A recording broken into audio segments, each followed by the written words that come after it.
ഇന്ന് ജാനുവരി 11. പ്രിയപ്പെട്ടവർ, ഈ പുതുവർഷത്തിൽ ഇന്നേ ദിവസം കർത്താവ് നമുക്ക് വേണ്ടി തരാൻ വേണ്ടി പോകുന്ന വചനം അനുഗ്രഹത്തിൻ്റെ ഒരു വചനമാണ്. അതുകൊണ്ട് അവസാനം വരെ ഈ ശുശ്രൂഷകൾ പങ്കെടുക്കുന്നത് പ്രത്യേകം ബ്രദർ ഓർമ്മിപ്പിക്കുകയാണ്.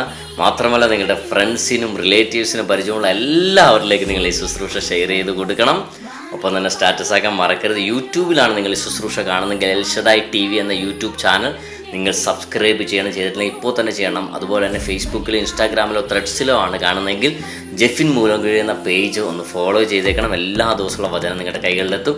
ഇന്നത്തെ ശുശ്രൂഷയിലേക്ക് പ്രവേശിക്കുന്നതിന് മുമ്പ് 2 കാര്യങ്ങൾ പ്രധാനം നിങ്ങളുടെ ശ്രദ്ധയിലേക്ക് പെടുത്താൻ ആഗ്രഹിക്കുകയാണ്. ഒന്ന്, എറണാകുളം ജില്ലയിലുള്ള എല്ലാവരിലേക്കും ഇന്നത്തെ ശുശ്രൂഷ വരാപ്പുഴ ബൈബിൾ കൺവെൻഷൻ വൈകുന്നേരം നടക്കുകയാണ്. എല്ലാവരും ഈ ശുശ്രൂഷയിലേക്ക് സ്വാഗതം ചെയ്യുകയാണ്.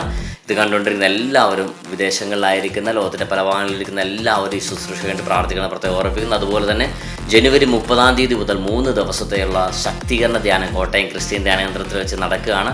ജെഫിൻ ബ്രദറാണ് ഈ ധ്യാനം നയിക്കുന്നത്. അതുകൊണ്ട് പങ്കെടുക്കാൻ ആഗ്രഹിക്കുന്നവരെ സമയം കളയരുത്. കേട്ടു പോവാതെ ഉടനെ തന്നെ താഴെ കാണുന്ന നമ്പർ വിളിച്ച് നിങ്ങളുടെ സീറ്റുകൾ ബുക്ക് ചെയ്യണം. കാരണം എന്താണെന്നറിയോ, ലിമിറ്റഡ് സീറ്റാണ്. ആദ്യം വിളിച്ച് ബുക്ക് ചെയ്യുന്നവർക്ക് മാത്രമേ ഈ ധ്യാനത്തിൽ പങ്കെടുക്കാൻ പറ്റുള്ളൂ. അതുകൊണ്ട് ഇപ്പോൾ തന്നെ നിങ്ങളുടെ നമ്പർ നിങ്ങൾ ഈ ഫോണിലേക്ക് വിളിച്ച് ബുക്ക് ചെയ്യണമെന്ന് പ്രത്യേകം ഓർമ്മിപ്പിക്കുന്നു. ഇന്നത്തെ ശുശ്രൂഷയിലേക്ക് നമ്മൾ പ്രവേശിക്കുകയാണ്. നമ്മുടെ ദൈവം നമുക്ക് വേണ്ടി പോരാടും. നെഹമ്യ പ്രവാചകന്റെ പുസ്തകം 4-ാം അധ്യായം 20-ാം തിരുവചനം. പ്രിയപ്പെട്ടവരെ, ഇത് ജീവിതമാണല്ലേ. ചില ഏറ്റക്കുറച്ചിലുകളുണ്ടാകാം, സ്നേഹങ്ങളുണ്ടാകാം, പിണക്കങ്ങളുണ്ടാകാം, കലഹമുണ്ടാകാം, ശത്രുതയുണ്ടാകാം, ശത്രുക്കളുണ്ടാകാം. അങ്ങനെ പല മേഖലകളിലൂടെ നമ്മൾ കടന്നു പോകുന്നുണ്ടല്ലേ. അപ്പോൾ ഈ സമയങ്ങളിൽ നമുക്ക് ചിലപ്പോൾ പോരാടേണ്ടി വരും, ഫൈറ്റ് ചെയ്യേണ്ടി വരും അല്ലേ. ജീവിതത്തിൽ പോരാടിയിട്ടുള്ളവരെ ഒന്ന് കമൻറ്റ് ചെയ്യണേ കേട്ടോ. പോരാടാത്തവരായിട്ട് ആരുമില്ല, അങ്ങനെയുള്ളവരൊന്ന് കമൻറ്റ് ചെയ്തേക്കണം കേട്ടോ.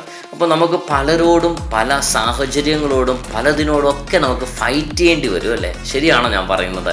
ചിലപ്പോൾ കുടുംബത്തിലുള്ളവരോട് തന്നെ ഫൈറ്റ് ചെയ്യേണ്ടി വരും. ഇന്ന് പല വിധത്തിലുള്ള പ്രശ്നങ്ങളാണല്ലോ. കുടുംബത്തിലുള്ളവർ തമ്മിൽ പ്രശ്നം, അയൽവാസികൾ തമ്മിലുള്ള പ്രശ്നം അല്ലേ, ഓഫീസിലുള്ളവർ തമ്മിൽ പ്രശ്നം. അപ്പോൾ പലയിടത്തും നമ്മൾ ഫൈറ്റ് ചെയ്യേണ്ടി വരും. ചിലപ്പോൾ നമുക്ക് നമ്മുടെ നിലനിൽപ്പ് ഉറപ്പിക്കാൻ വേണ്ടി ഫൈറ്റ് ചെയ്യേണ്ടി വരും അല്ലേ. ഭയങ്കര പാവം പോയി കഴിഞ്ഞാൽ ഇന്ന് ഈ കാലഘട്ടത്തിൽ നമുക്ക് ജീവിക്കാൻ പറ്റുമോ?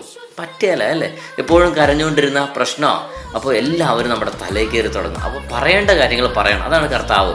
പറയേണ്ട കാര്യങ്ങൾ കർത്താവ് വ്യക്തമായിട്ട് പറഞ്ഞു. കർത്താവിനെ അടിക്കുന്നവനോട് കർത്താവ് ചോദിക്കും, ഞാൻ പറയുന്നത് തെറ്റല്ലെങ്കിൽ നീ പിന്നെ എന്തിനടിക്കുന്നു?